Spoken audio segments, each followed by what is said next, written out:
की कहानी है बहू खिचड़ी के साथ चटनी भी बना लेना। दोस्तों, कहानी शुरू करने से पहले अगर हमारे चैनल को सब्सक्राइब नहीं किया हो तो कर लीजिए ताकि आपके पास पहुंचे हर रोज नया वीडियो। भाभी, खाने में क्या बनाऊं? घर की सफाई पूरी हो गई, आप जो बोलो खाने में चढ़ा दूं। आज मुझे घर जल्दी जाना है।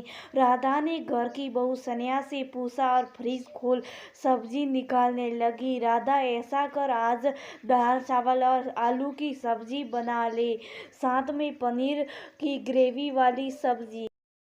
भाभी, खिचड़ी भी डाल दो। कल डॉक्टर ने बाबूजी के लिए खिचड़ी खाने के लिए कहा था ना, और अम्मा ने कहा था बाबूजी के लिए जाते जाते खिचड़ी बनाती जाऊं। राधा ने पूछा तो स्नेहा ने बड़े अनमने ढंग से कहा, अरे नहीं, कोई ज़रूरत नहीं, कल रात की खिचड़ी आज फेंकनी पड़ी और बाबूजी बिल्कुल ठीक है, वो दाल चावल खा लेंगे, बेकार में सामान का क्यों नुकसान करना। कहते भी स्नेहा चली घर के ऊपरी मंजिल पर। घर 2 मंजिल का था। घर के नीचे के हिस्से में रसोई बैठक था और घर के मालिक अनिरुद्ध जी और रमा जी रहते थे। उनके बेटे, बहू और पोते का कमरा ऊपरी मंजिल पर था। घर अनिरुद्ध जी ने बनाया था। साड़ियों के व्यापारी अनिरुद्ध जी के घर पैसे रुपयों की कोई कमी नहीं थी।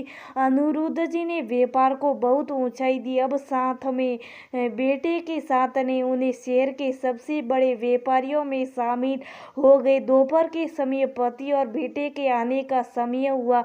रमा जी रसोई में गई देखने क्या क्या तैयार हुआ। राधा, क्या क्या बनाया? अम्मा, दाल चावल, आलू की सूखी सब्जी और पनीर की ग्रेवी वाली, बस सब तैयार है। खीरे का रायता बना रही हैं और बाबूजी के लिए मूंग वाली खिचड़ी वो तैयार है ना? सब आती होंगे। उनका सवाल सुन राधा चुप हो गई। वो अम्मा भाभी ने मना कर दिया। उन्होंने कहा जो खाना बन रहा है वो बाबूजी भी खा लेंगे। कहते हुए राधा सर झुकाकर खड़ी हो गई। ऐसा कर तो खिचड़ी चढ़ा दे, बाबूजी खिचड़ी ही खाएंगे, कहते बाहर चली गई। रमा जी गुस्से से बिफर पड़ी हॉल में आई और सनिया को आवाज लगाई, हाँ माँ, क्या हुआ? अभी तो बाबूजी और रमेश आए नहीं, फिर आपने क्यों बुलाया? राधा को तुमने खिचड़ी बनाने से मना किया? स्नेहा दो टूक का सवाल सुन स्नेहा घबरा गई।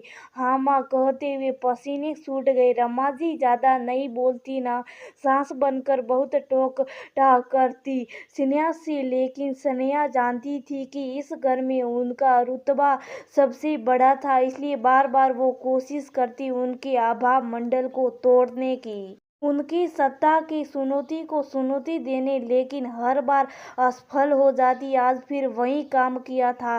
स्नेहा वो साथी थी कि घर पर उसका राज चले। वो माँ, मैंने सोचा बाबूजी की तबीयत ठीक है, इसलिए स्नेहा मैं तुम्हें ज्यादा नहीं रोकती टोकती, लेकिन एक बात बता दूं, अभी भी ये बस्ती मेरी और वो रसोई भी मैंने हमेशा तुम लोगों को छूट देती हूँ। तुम लोग अपनी जिंदगी जैसे मन हो जियो, लेकिन ये हक कभी नहीं दिया कि तुम हम दोनों पति पत्नी के जीवन का रहन सहन का फैसला लो। ये घर और गृहस्थी मेरी है और जो जमी जमाई रसोई तुम देख रही हो वो जमाने में मेरी जिंदगी की 40 साल लगे। ऊपर के मंजिल पर एक रसोई घर है, आज से तुम अपनी रसोई वहां जमा लो, मुझे कोई तकलीफ नहीं होगी।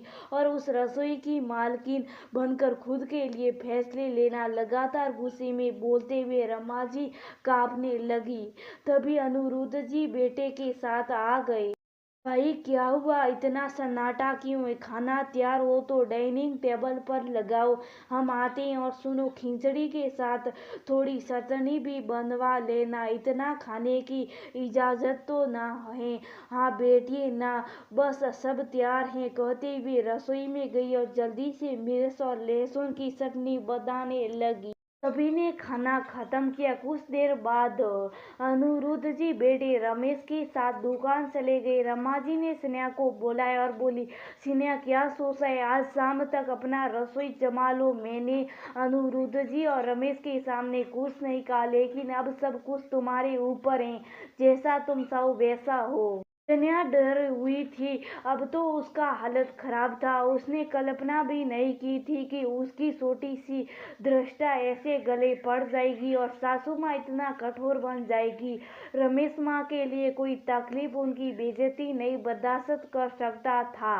तुरंत सासू माँ के कदमों में गिर गई। माँ, मुझे माफ कर दीजिए, गलती हो गई।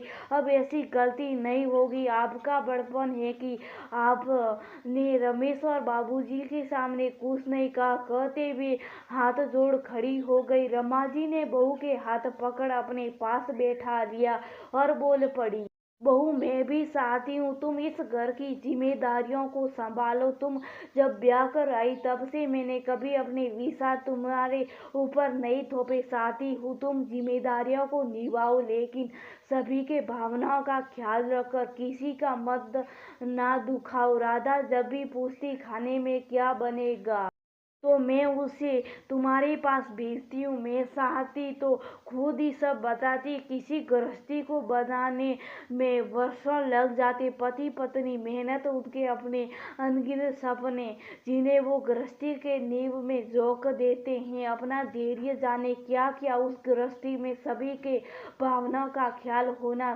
चाहिए। बड़ा या छोटा सभी को युवती से समान मिलना चाहिए, तब एक गृहस्थी सुंदर बनती है।